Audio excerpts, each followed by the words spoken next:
A construção da hidrelétrica de Belo Monte, no Rio Xingu, no município de Altamira, no sudoeste paraense, envolve desde o início das discussões questões de ordem cultural, social, política e ambiental. Durante a trajetória que vai desde a proposição do projeto até a concessão de licenciamento, o Ministério Público Federal tem um papel fundamental na preservação do meio ambiente e na garantia dos direitos dos povos tradicionais e das comunidades que vivem ao entorno do empreendimento. E para falar sobre Belo Monte, eu converso com o Procurador da República, Felício Pontes. Felício, eu queria lhe agradecer por ter aceito conceder essa entrevista e queria te perguntar como iniciou o projeto da construção da usina hidrelétrica de Belo Monte. Bom, esse é um projeto, Marcos Valério, que vem desde a época da ditadura militar e antigamente ele se chamava Cararaú. Era um complexo de 5 barragens ao longo do rio Xingu, que produziria energia suficiente, por exemplo, para a Amazônia toda, e ainda sobraria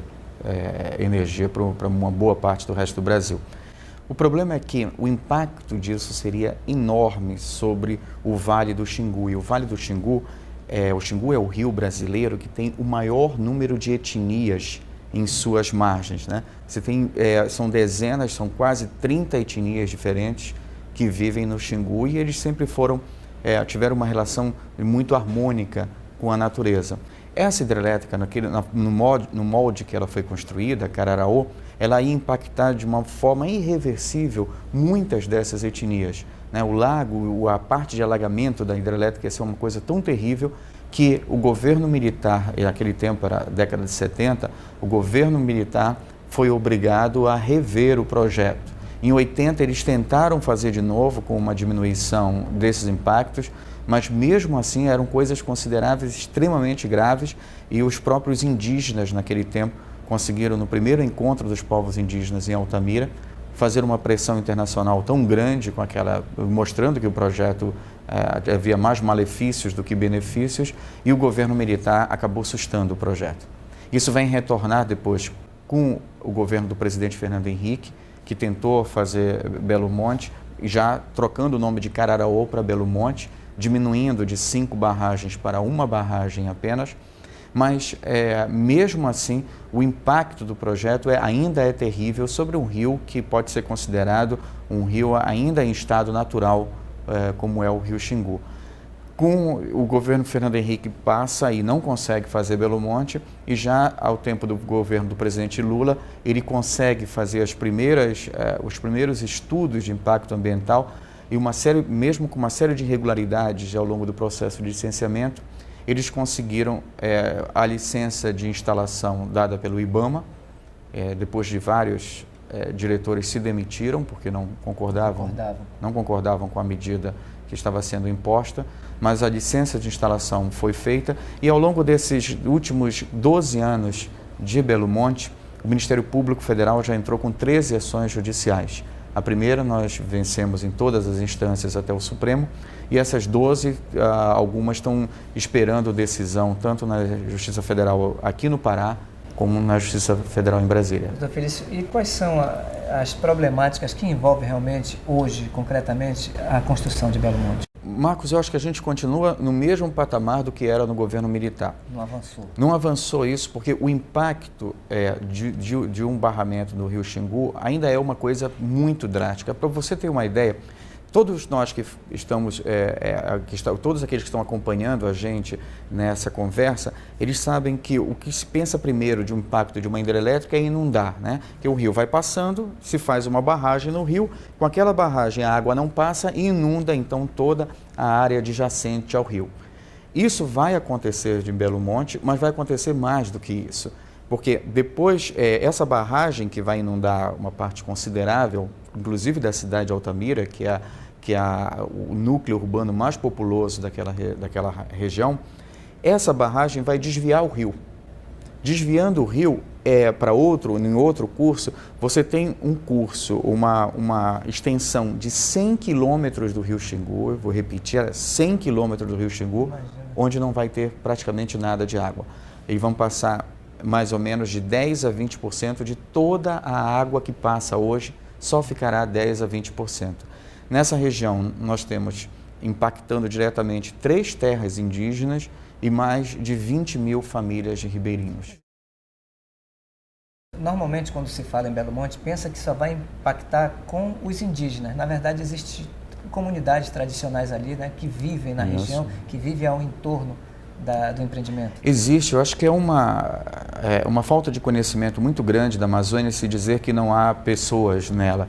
A gente tem relatos desde o início da colonização portuguesa de que era uma área densamente povoada, sobretudo às margens dos rios. Isso continua sendo.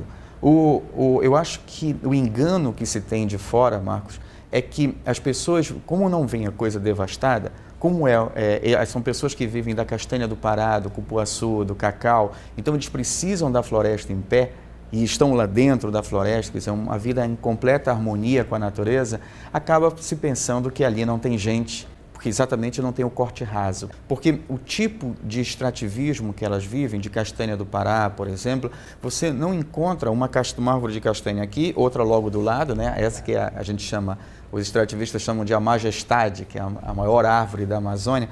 Então, elas estão espalhadas sobre um território muito amplo, né? Não é como uma plantação, por exemplo, de soja, que você tem um grão ao lado do outro, uma planta ao lado do outro, né? Isso na castanha do Pará e nas demais formas de extrativismo, como por exemplo o cupuaçu, a andiroba, a copaíba, você precisa de uma extensão muito grande de terra. E essas pessoas estão trabalhando nessa extensão de terra, mantendo a floresta viva. É uma preocupação. A partir da construção de Belo Monte, a gente pensa como vivem, né, como irão viver as comunidades que lá existem. Olha, essa é a nossa maior incógnita, porque eu não tenho a resposta, mas eu acho que eu tenho alguns dados que possam nos fazer refletir. Nesse trecho de 100 quilômetros do rio Xingu, que não vai mais ter quase nada de água, nós temos 273 espécies de peixes e elas vão desaparecer. Os biólogos já disseram que não há condições nenhuma de sobrevivência com 10% da água de um rio. Quer dizer, aquilo que era um rio vão se transformar em poças de água suja, segundo eles. À volta grande do Xingu, há uma portaria do Ministério do Meio Ambiente considerando como de extrema relevância biológica. É a maior categoria de cuidado biológico que se pode ter nessa região, porque ali existem peixes que só existem lá, né? Não existem em outro lugar do planeta, morcegos e até algumas árvores que são daquela região, são características dali. E nós vamos perder tudo isso com Belo Monte, e o que é pior, isso não foi quantificado no orçamento da Norte Engenharia, que é um pool, é um consórcio de entidades que está tentando construir Belo Monte. Para se construir uma usina precisa de várias etapas, de várias condicionantes. Eu queria que você fizesse um apanhado para a gente das condicionantes, ou parte delas, Felício, se foram cumpridas as condicionantes, não foram cumpridas, e o que é que hoje existe? Para se fazer uma usina no Brasil, nós temos 3 etapas, basicamente, que é a licença, são 3 tipos de licença que são dadas. A licença de prévia, a licença de instalação, que é para a obra em si, e a licença de operação, que é para funcionar a usina. Na licença prévia, um pouco antes da licença prévia, você tem uma série de estudos que são feitos dentro de um documento chamado Estudo de Impacto Ambiental. Nesse estudo de impacto ambiental, como o próprio nome está dizendo, se vai dizer, né, estudar quais os impactos que acontecerão com a formação daquela hidrelétrica. Esses impactos, Marcos, uma das coisas que mais nos preocupa é sobre a qualidade da água depois que o rio se tornar um lago, porque como vai ficar uma barragem, aquela velocidade que o rio tinha vai parar, e isso vai fazer com que se torne um lago, um grande lago, um lago de centenas de quilômetros quadrados, exatamente onde está Altamira. E uma dessas condicionantes era o estudo da qualidade da água. Esse estudo não foi feito, não veio no estudo de impacto ambiental, quer dizer, o IBAMA aceitou o estudo de impacto ambiental sem a qualidade da água ter sido estudada. Depois se passou para a licença prévia. Na licença prévia também foi colocado, isso que não foi estudado ficou como condicionante. Olha, nós só vamos liberar a próxima licença se tiver o estudo da qualidade da água. Eles liberaram a licença seguinte, que foi a de instalação, quer dizer, a licença para construir a obra, e não fizeram o estudo da qualidade da água. Uma outra condicionante era que não pode ser feito a barragem sem antes se tenha 100% da qualidade, 100% do tratamento de água de Altamira. E nós ficamos intrigados com isso, porque seria talvez a primeira cidade no Brasil que nós vamos ter 100% de tratamento de água e esgoto. Mas primeira cidade no Brasil, Altamira, com isso, por quê? Porque depois nós fomos saber, com um estudo dos biólogos da Universidade de Brasília, é que não vai ser mais possível a utilização da água sobre a cidade de Altamira.